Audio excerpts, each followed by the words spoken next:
So, Man, just like 3 weeks ago, those guys came to the bakery, oh, and nobody told me. oh, So I wow. like they just came. They were in a different part of the building. I wasn't there. They came and they left, and then everyone was talking about it afterward. And are you serious? Oh my God, that I would have been so pissed. I would have been really Yeah. pissed if I was that close to meeting them and I didn't get to. Yeah, it's like they're from Staten Island. I'm from Staten Island. I think my mom went to high school with one of them, like Oh or wow. with like they. It was very frustrating. I just saw them live here in Chicago recently. They were actually a really, really fun show. We did see them here. But no, we didn't get a chance to meet them because we didn't want to spend the $130 VIP package just to do the VIP stuff. Yeah, But yeah, that's a on your bit. case though, it sucks I didn't tell you because that would have been awesome because you're right there. You know, it would I have been know. so cool. So, No, so but as we were saying, so people don't behave like that. But in the kind of heightened stylized reality of this movie, they have to behave like that, otherwise the bits don't happen. And that's exactly, what we're here for, is vignettes. very, very true. And I do notice though, as breaking down this movie, that like this whole section that we're watching is like a 4 minute section, and then it's almost not talked about the rest of the movie. Like Rick isn't brought up Well, the rest of the movie after this little 4 minute stint. yeah, I mean that's the nature of the beast here. Like it's a series of little shorts, you know? It really is at times. Rick brings up how much do you bench, and I will answer the same way Dante does. I don't know. Then again, I haven't benched since high school. That might have something to do with it. So, I used to train for football, and ever since I graduated high school, I don't think I've been to the gym, but I don't think I've lifted weights since senior year of high school. So, that's just my honest opinion. Yeah. I don't know where you stand on that one. No, I mean I try to I'm real bad about the gym. Like I'll go like 4 months, 5 months out of the year, and then the rest of the time I'll be like, yeah, and then I get closer and closer to what I call goblin body, where your arms and legs are real skinny, but you got a big belly. Yeah, And like when you get to there again, it's like, oh, I got to do something about this. yeah. Well, funny part with you is that you're on TV, but at the same time,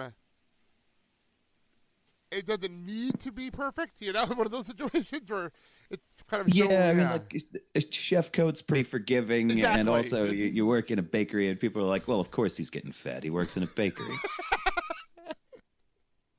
Oh, It it's took me a funny. while. So what I didn't know is that in it, there's it, in Spanish, if you call someone gordo, it's a term of affection. You're like, oh, my little chubby. But I didn't know that, and I just thought for a while, like all of these Spanish-speaking people who were leaving comments on like my various social media were just really, really forward and rude. Oh, jeez. They're like, oh, Ralph, eres gordo, and I'm like, but screw you. I don't know you. But it's a compliment all the way around. That's amazing. That's really funny, actually. Not knowing that it's like it's a term of endearment. It's like, oh, I'm a little pudgy. Like if if trying to think of like, well, I'm sure we have lots of stupid terms of endearment in English that I can't think of right now. But I know it's pretty I hear funny. like great example. I got a friend who calls his little girl monkey butt, which is not necessarily, like if you were not a native English speaker and didn't know, it was just like a silly cute thing. If someone called you monkey butt, you'd be like, well, That's you'd go tell it walking, man, pound sand. that is funny. Actually, that's pretty funny. Or like even Buddy calls his daughter Sophia bear all the time. And again, if you didn't, Yeah, very good point. like there's no context for that. No, there is not. That's funny though. You know, That's a good she's one. she's not a hairy, reeking, garbage-eating omnivore out in the woods. She's a sweet young girl. Oh man, that's good. I like that. Now, if you were to call me bear, I would understand because the only thing stopping me from eating out of dumpsters is that the lids are heavy. Then again, it depends on who's calling me a bear. I don't want a gay man calling me a bear. That'd be a whole different compliment that I don't want to deal with. Eh. But yeah, where are we at here? So we got. I think we're right at the end. Actually, we're just about at the end of this, so that's I not a can't bad thing. remember the last time I saw someone buy a newspaper. Yeah, what? It's weird because I don't. I know actually no. My father-in-law buys the paper every Sunday, not for the paper, but for the ads because of all the coupons. So that Yeah, could be that makes sense. yeah, because my wife does go through the circulars for shopping. So every week we do that. So that's not that's not as weird around here. Yeah, but this also is 24 years ago. A lot has happened since then. Yeah, very very true. The newspapers are actually that's a very small paper too. It's also the middle of the week. So, isn't it like a Saturday in this world? So the paper probably is smaller anyway. So that could be it too. So So the quick stop that this movie is shot in is a running joke among my friends because we like to go down to Sandy Hook on the weekends in the summertime to go to the beach, and we drive through like Red Bank and Leonardo in that area to get there, and we pass by this quick stop. And the first couple of times that we drove that way, I pointed it out to my friends, and I forgot that I had pointed it out to them the previous time.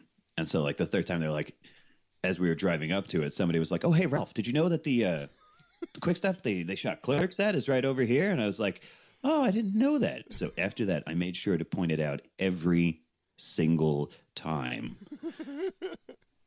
that's funny. That sounds like something I would do to people just to be annoying. Yeah, I like to slip it in really casually too. Like if we're talking about something else, like get another topic going and find like a real sharp left turn segue to throw in there halfway through.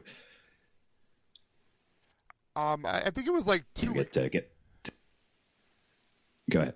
I think it was like 2 or 3 weeks ago. I'm bad with time, but I think I searched pictures of Scott Schiaffo and Kevin and his mom at the quick stop taking pictures just because they were in the area. They're like, "Let's just stop and take pictures. Why not? Because we're here." That was a few weeks back. I thought that was really really adorable. So that place still open? I'm not sure. I could probably look. They're inside, so I'm assuming either Kevin has keys or they're open. One or the other. I'm assuming. Yeah, like I know it's still there. I don't know if they're still open. Yeah, I'm assuming by the pictures that I saw they might just be.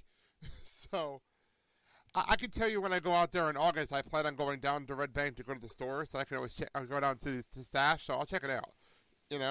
Yeah. That seems to be Turns are. That doesn't really surprise me. Turns out, it's weird. People aren't renting VHSs anymore. I don't know why that is. I don't know why either. All right. Looking at the time, looking at everything else, I will ask you the question I ask all guests. What is your history with this movie outside of the fact that you point out the place all the time to your friends? I mean, there's that. I found out that a girl I had a crush on in junior high was just stealing bits from this movie after I saw it. I thought she was like really insightful and like, clever and funny for like a 16-year-old or whatever. However, I don't remember. Maybe it was high school. But, like I was like, man, she's got a lot of like real funny little observations and stuff. I bet all those guys on the Death Star, they shouldn't have blown up. And then I watched this movie and I was like, son of a bitch. That's Heather, funny. You just stole all the jokes from this movie. That's pretty friggin' funny. I'm not gonna lie. No, so I wasn't too upset about nothing ever really happening there. All right, so I guess we should wrap things up here. I greatly appreciate taking time out this morning. This was a really really a lot of fun. And no, I was happy to do it, man. This is a good time. Yeah, no problem. If you want to get some plugs out for everybody that where to find you on social media, of course, Cake Boss on TLC. Yeah. I tell you what, go for it. I've got a YouTube series right now where it's I think the last episode just went up where we've been doing tutorials on like basic intro level chocolate sculpting.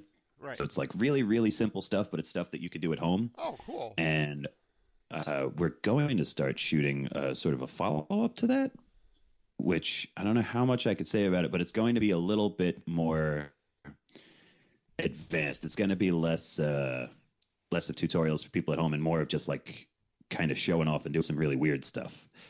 But you could find that if you go to Cake House on YouTube, search for Cake House, like where a cake would live. Oh. My sculpting videos are in the feed there. It's a lot of fun, and you can also follow me on Instagram and Twitter at CakeBossRalph, where I don't actually talk about cake very much, but a lot of comic books and dinosaurs. So hey, you know what? Time. Nothing wrong with that. There's nothing wrong with that. You're talking to someone who has an entire shelf of Funko Pops of like various wrestlers and Star Wars characters. So you're talking to that guy. Yeah, everybody's just big kids here. Hey, why not, right? Who cares, right? Then again, I have a Funko Pop of Darkwing Duck that's for some reason is staring at me. I should really turn that character in different directions so he's not staring right at me. That's really uncomfortable. Well, he's the terror that flaps in the night. Yes. All right. That being said, thank you again, Ralph, for coming on the show. Thank you all for listening. As I mentioned, Friday, Ernie O'Donnell will be on the show. Kyle will be back for that. We are a part of the Filling the Void podcast network, where you obviously can hear us on Monday, Wednesdays, and Fridays, and my main show, the Blake and Sal Show, on Friday mornings, Boyman Retrocast on Sunday mornings. Thank you so much for joining us. When do you sleep? And we're available on Instagram, Twitter, Facebook, at Clerks Minute. Thank you so much for tuning in. Thank you for listening to the Clerks Minute. Have a good day, everybody. Smoking weed, doing coke, drinking beers,